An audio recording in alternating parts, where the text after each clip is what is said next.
next presenters will be Abdul Samad and Mohannad Mofawaz, presenting their findings on Muslim affluent donors. Abdul Samad is a research scholar and an assistant director of the Muslim Philanthropy Initiative at the Indiana University Lilly Family School of Philanthropy. Brother Samad also serves as the managing editor for the Muslim Humanitarian Review Journal, overseeing the dissemination of research on Muslim philanthropy and Muslim humanitarianism. Mohannad is a third-year PhD student at Lilly Family School of Philanthropy. His research centers on financial sustainability strategies for nonprofits with a focus on initiative approaches to ensuring long-term impact and resilience in a nonprofit sector. So please give them a big round of applause and bring them in.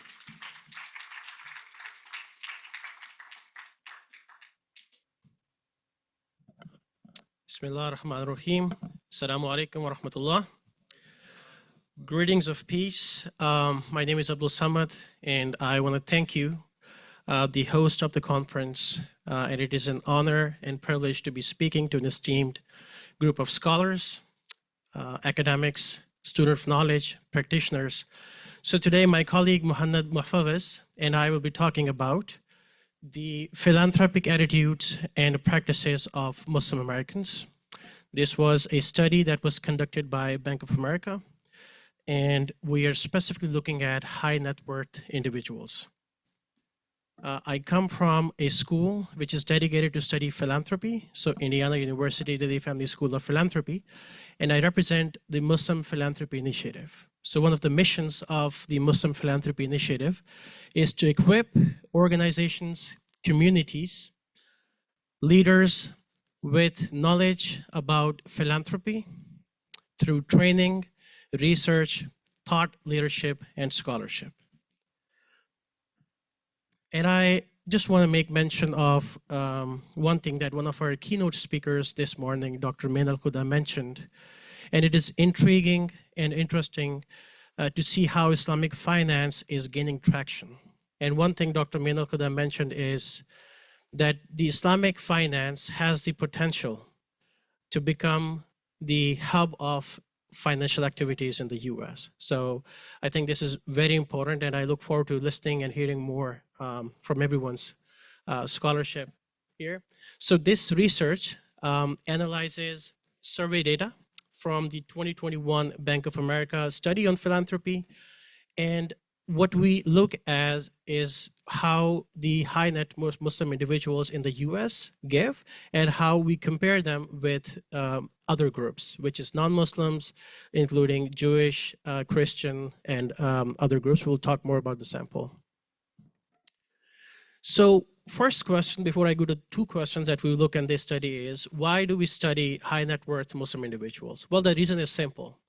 Because these high net worth individuals are key players in funding social initiatives which use the concept of Islamic social finance, such as zakat, sadaqah, and waqf.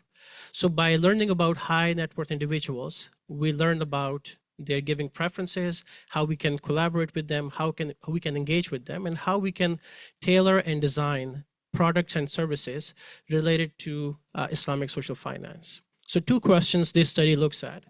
What are the main characteristics of Muslim philanthropy in the US?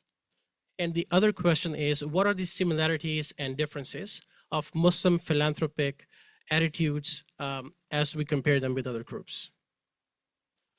If we look at the story of United States Muslims, and this is coming from one of the books that I co-authored with Dr. Sharik Siddiqui, who is an assistant professor and director of Muslim Philanthropy Initiative, and Dr. Rafiel Wasif at Portland State University, in which we look at the 5 frames that tells the story of United States Muslims. Well, number one is the Muslim community is extremely diverse when it comes to their ethnicity, their backgrounds. They're very diverse, comprising of 1.1% of the total population of the US. They're still a minority. The third is they're isolated. When I say they're isolated, it means they are not in the habit of collaboration, where there may be some interfaith collaboration, but when it comes to intra-faith collaboration, the community as a whole is lacking. There is Islamophobia, and there are concerns of legitimacy and scrutiny that Muslim nonprofit sector is still fighting.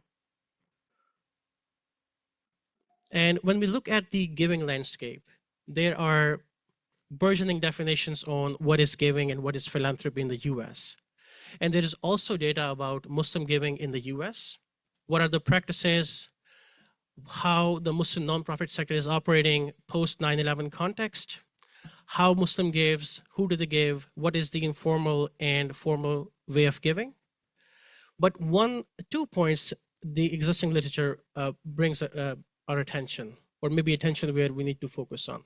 Point number one, we are missing the research on high net worth Muslim individuals in the US. And point number two is when we talk about Muslim philanthropy, we don't find the concept of zakat, sadaqah, waqf, and other philanthropic tools when we look at the broader definition of philanthropy, which basically is comprised heavily of Western philanthropy. So there is a need and appeal to talk about philanthropy from the lens of Muslim philanthropy as well. So the survey, and my colleague Mohannad will talk more about the results of the study, but the target population, we look at age 18 and above, and we looked at households with 1 million or more assets and with income of 200,000 and plus. And we looked at the Muslim subsample, and we compared it with the African American, Asians, Hispanic, LGBTQ, Jewish adults, and others. And one of the limitations of the study, because it focuses on high net worth individual, it does not tell you about all Muslim Americans, but it focuses primarily on high net worth Muslim individuals. And the report primarily looks at 8 characteristics, although there is more to the research, but we're focusing on 8 characteristics in American giving of high net worth individual. One is, what are the reasons of their giving? So why are they giving? What is their knowledge of giving? How are they assessing their impact of giving?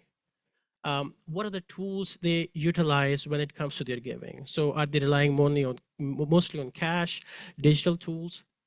And what are the deciding factors of them giving? So why do they give? What are their motivations? How did COVID-19 impacted their giving patterns? What are the challenges they have when it comes to giving?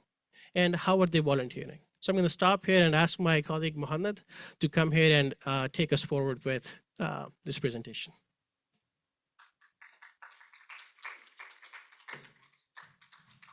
السلام عليكم ورحمة الله وبركاته. بسم الله الرحمن الرحيم. الحمد لله رب العالمين والصلاة والسلام على سيد الأنبياء والمرسلين نبينا محمد وعلى آله وصحبه أجمعين. Thank you so much for this opportunity. Really happy to be here. Really happy to listen to all of these great presentations.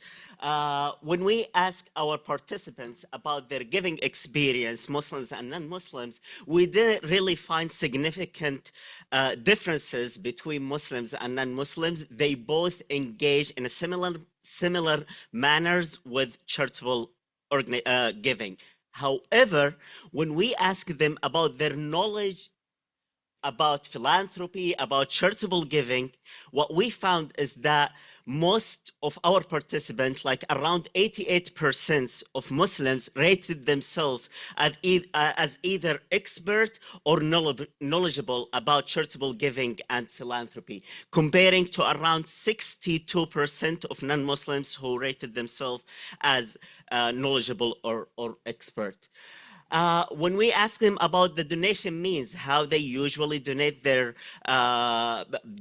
to either organizations or individuals, we found that both Muslims and non-Muslims, they prefer donating in cash, with, of course, like Muslims prefer to donate in cash more than non-Muslims. One thing that also significant in this data is that we see a lot of Muslims that prefer to donate clothes or household items, food, than non-Muslims. One thing that we should keep in mind that non-Muslims also prefer to donate closely held securities like stocks, for example, but Muslims do not prefer that way. I want to spend more time in this one because my research focus on financial sustainability, and I love this question so much. So when we ask them, why do you give? We found like Muslims, comparing to non-Muslims, they donate when they are asked to donate or spontaneously as a response to a need. I know fundraising sometimes, يعني after Jum'ah or before praying Taraweeh can be tedious, can be annoying to some people, but guess what? It actually works, especially with high net worth people. One thing that also I wanna highlight here, like around 60% of our participants indicated that when they believe their donation make a difference, they always give. And probably this is a bit different with people who are not high net worth donors. And probably Dr. Siddiqui, who was speaking after Jum'ah, inshallah, can elaborate more on that.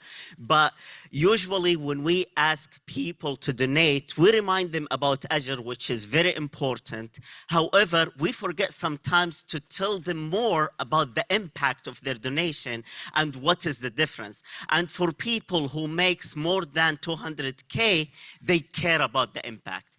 They care and they ask a question and they monitor how the value of their dollars. And I'm going to elaborate more in a couple of slides. But keep this in mind because this is an interesting finding. One other interesting finding that I want to highlight here as well is that we had like also around 60% of our Muslim participants indicated that they donate to address global issues, comparing to like around 11% of non-Muslims. I know there are too much going on right there, but if you want me to elaborate in any one of these, inshallah, if we have time in the question period, or I can talk after. The causes they care about, mainly they care about women and girl causes for Muslims and youth causes as well. These are the causes that we presented to them, and I'm sure like if we have more causes we will get better idea, but this is what we found based on the questions we asked. The impact of their giving, I already talked about the importance of this one. We found that like around 75% of Muslims, they actually monitor the value of their dollars. They ask, they make sure that they get the impact they were promised. So they monitor first, and also they make sure the intended impact is actually taking place. And one interesting thing you might find, these people who gives to organization one time, if they don't see the impact, they might not donate to your organization again. So always remind them about the impact and always show them the impact their dollar is making. The challenges they faces, we see that because Muslims care a lot about monitoring the impact of their dollar, so they find this challenging to them to make sure that our dollar get the value that we are hoping for. So they find it challenging. We also see here that allocating time to volunteers, because they are busy people. Again, they make like 200K and more. The household make around 1 million or more. Who decides where the money goes? Usually for Muslims, they decide individually. Either male and female, they decide individually properly because of how Islam is encouraging hiding your donation, how Islam is encouraging that it is personal responsibility. It's not a household responsibility to give sadaqah or zakah, etc., etc. But we see like that non-Muslims, they usually make the decision of making giving or charitable giving jointly. The impact of COVID-19, two things I want to point out here. First, giving to individuals internationally decreased comparing to the previous year. And we also see that giving for basic need has increased the year of COVID by 68, and that's huge. Even though Muslims find hard time allocating time for volunteering, we see that mashallah across the board for all these volunteering opportunities, they indicate that they are volunteering more than our non-Muslim participants. Two things I want to focus more, and you probably it's something that caught your eyes, is fundraising and selling items. And this is something high net worth people actually enjoy volunteering. So my question to you, have you ever asked your donors, major donors, to raise fund for you? This is very important because they enjoy it. They love volunteering, doing that. So why not to ask? And also, they collect and distribute food, clothes, or household items. Just keep this in mind because I think this is very important in giving us an idea how can we utilize our major donors. Because again, if we are striving for financial sustainability for our organization, this is what we should look at. Conclusions. I still have 3 minutes. Conclusions. Muslims are active members of philanthropy ecosystem in America. Abdul Samad already talked about that. Muslims are more proponent and impact to impact giving. So high net worth donors care about impact. Mention that always when you raise fund. The third thing, main volunteering area, volunteer fundraising. So make sure you ask your major donors to raise fund for you and talk to their network because usually they have good, wealthy network. So ask them. They enjoy doing that. Collecting and distributing basic needs. And last thing, main giving area, education, healthcare, and climate. I think we did include this slide. That was a mistake, but this is the conclusion.